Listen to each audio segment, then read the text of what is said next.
ខ្យល់ព្យុះបក់មកខ្លាំងម្លេះប្រកាសជាមានហេតុអីមិនស្រួលហើយ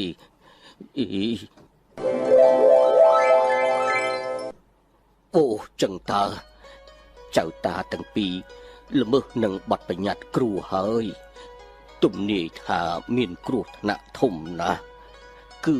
អាចនឹងមានការព្រាត់គ្នាតាបំរុងនឹងរៀបចំអភិសេកទៅហើយអមិនក៏ចៅអត់ធ្មត់មិនបានអញ្ចឹង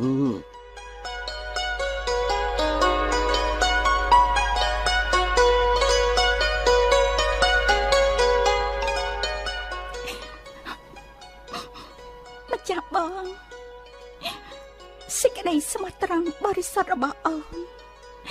ត្រូវម្ចាស់បងច្របាញ់កំតិចលេងក្នុងលបែងកម្មវិធីបានទៅហើយ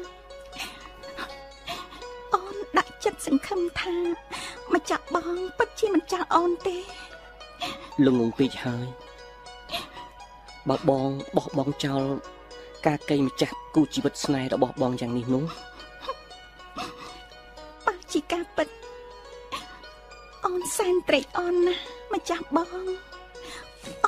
ម្ចាស់បងលោកតានិមន្តមកដល់ហើយម្ចាស់បង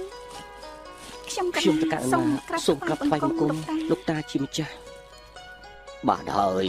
ក្រោកឡើងមកជួបលោកតាខ្ញុំកណាសូមលោកតាបានហើយតាយល់ពីអ្វីដែលឯងចង់និយាយចេញមកហើយ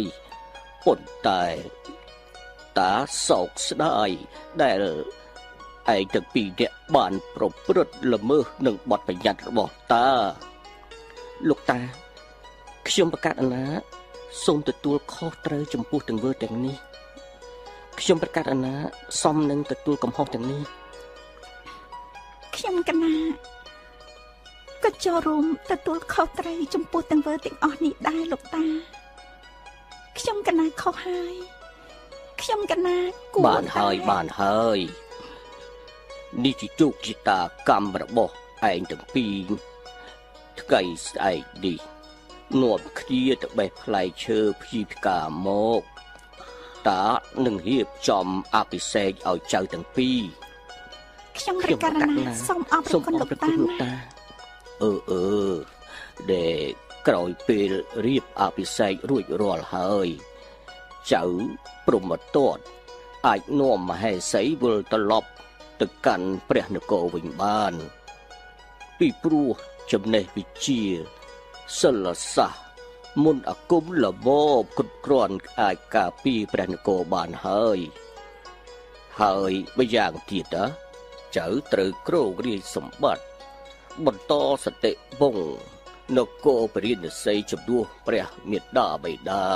ដែលមានវ័យកាន់តែជរាដាស់ទៅហើយណាព្រះករុណាព្រះគុណម្ចាស់ចៅសូមអរគុណលោកតាខ្លាំងណាស់ដែលបានអនុញ្ញាតឲ្យចៅយកអូនកាកេទៅជាមួយមិនអីទេទៅចុះណាចៅម្ចាស់អូនឆាប់អរគុណលោកតានឹងលាលោកតាទៅណាអូនក្រាបទូលព្រះស្វាមីលោកតា